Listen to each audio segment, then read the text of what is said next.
Top quality और consistent performance के लिए सिर्फ सिल्वर पंप नाम याद रखना। નમસ્કાર, ન્યૂઝ 10 માં આપનું સ્વાગત છે। હું છું આપની સાથે હિરલ મહેતા। મહત્વના સમાચાર સુરતમાંથી સામે આવી રહ્યા છે। સુરતમાં ફરી એક વખત આગ લાગવાની ઘટના સામે આવી રહી છે। સુરતમાં લસકાણા ડાયમંડ નગરમાં આગની ઘટના સામે આવી છે। અમૃત ગૃહ ઉદ્યોગ નગરમાં આવેલા કારખાનામાં આગ લાગી હતી।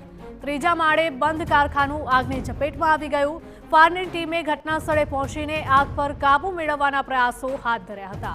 મહત્વના સમાચાર સુરતમાંથી આ જે દ્રશ્યો સામે આવી રહ્યા છે તે ખૂબ જ ચોંકાવનારા છે, કારણ કે લસકારા ડાયમંડ નગર છે કે જ્યાં આગની ઘટના સામે આવી છે। અમૃત ઉદ્યોગ નગરમાં આવેલા કારખાનામાં આગની ઘટના બની છે। જોકે આગ કયા કારણોસર લાગી હતી તે મુદ્દે પણ તપાસ કરવામાં આવશે।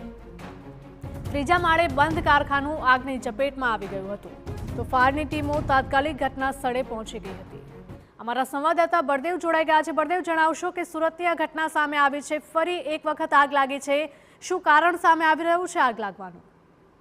સુરતની વાત કરીએ તો સુરતની અંદર અવારનવાર ઇન્ડસ્ટ્રી વિસ્તારની અંદર આગ લાગવાની જે ઘટનાઓ છે સતત બનતી હોય છે। ત્યારે આજે વહેલી સવારે જે લસકાણા વિસ્તારમાં આવેલ ડાયમંડ નગરના જે અમૃત ઉદ્યોગ નગરની અંદર એક ત્રીજા માળે જે બંધ પડેલા જે કારખાનાની અંદર અચાનક જ કોઈ કારણસર જે આગ લાગવાની જે ઘટના બની હતી। જ્યારે આગ લાગતાની સાથે જ આજુબાજુના લોકો દ્વારા ફાયર વિભાગને જાણ કરવામાં આવી હતી અને 6 જેટલી જે ફાયર વિભાગની જે ટીમો હતી તે તાત્કાલિક ઘટના સ્થળે પહોંચી હતી અને આગ ઉપર સતત પાણીનો મારો ચલાવી અને આગ ઉપર કાબુ મેળવી લીધો છે।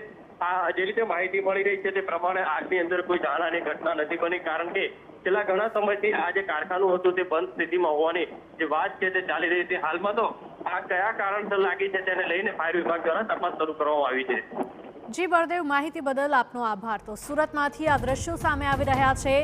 સુરતમાં અવારનવાર આગ લાગવાના બનાવો સામે આવે છે, ત્યારે ફરી એક વખત ડાયમંડ માર્કેટમાં આગ લાગવાની ઘટના સામે આવી છે।